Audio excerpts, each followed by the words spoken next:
Escape from Tarkov is a game that aims for realism. Not everyone is willing to go through the journey from being a newbie to becoming a strong player. I would like to say that the main issue lies in complex mechanics, with both very low and high time to kill, TTK. This means you can win with a single shot to the face, but there are also moments when you can't kill an enemy with 30 shots to the chest. In my understanding, memory and experience, there is a complete lack of manuals, explanations, and even basic rules of how to play. For example, killing a teammate won't result in any punishment, and technically, you can choose not to use the main character and only play as a scav.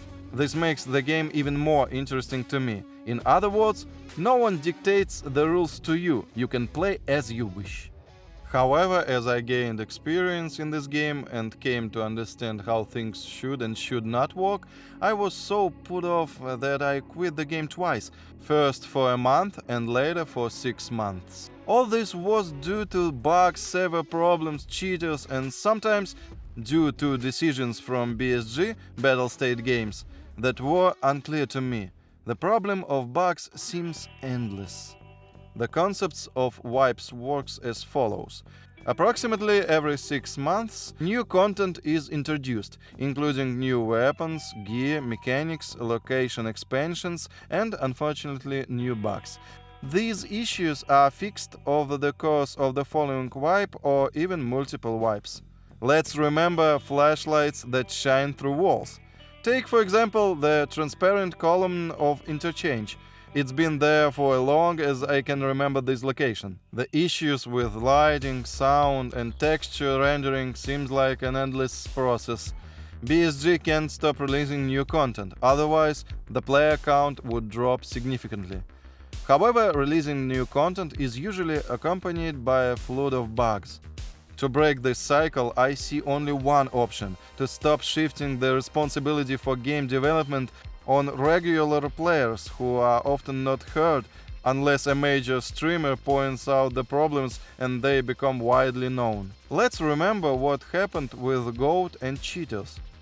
After that, BSG began regularly showing how many cheaters they banned, as if that reduced the numbers of cheaters. I recommend visiting my Buy Me a Coffee page. There you'll find a lot of education content about the game Escape from Tarkov, ranging from weapon builds to a breakdown of game mechanics. I'll be happy to see everyone there. We, the beta testers, paid a lot of money to test the game, essentially to identify issues. However, regular players are not experts. There is a profession called QA specialist, which involves identifying the reporting bugs.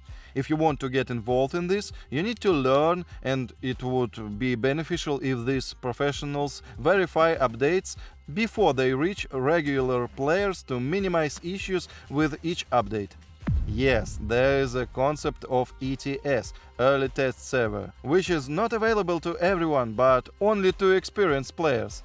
In theory, the closest updates should be tested there. However, let's look at the results. The main question of this video is: what will happen to Tarkov? I'm not sure how to view Arena, whether as an additional to Tarkov, a new project, or a venture into esports. But in my non-expert opinion, if Arena becomes interesting to players and is financially successful, it will be much easier to develop and maintain the Tarkov. As we know, people often choose the path of least resistance, and if Arena brings in at least as much money as Tarkov, the latter is unlikely to receive the same level of attention as before. However, based on the online viewership I've seen during Arena tournaments broadcasts, interest doesn't appear to be particularly high at the moment. So, when will the game be officially released? Honestly, it's challenging to imagine Tarkov being officially released at this stage when patches are not thoroughly tested, and almost every change introduces new bugs. I hope that Arena and the upcoming 14th update will bring in enough money to expand the team working on the Escape from Tarkov project. This should involve hiring more people focused on testing the game, but if nothing changes and things continue as they were, this cycle of issues may not be broken quickly and will still be beta testers, frustrated by bugs, cheaters and desync. You can greatly assist by subscribing to the channel, leaving a comment and giving it a thumbs up. See you in the next video. Good luck!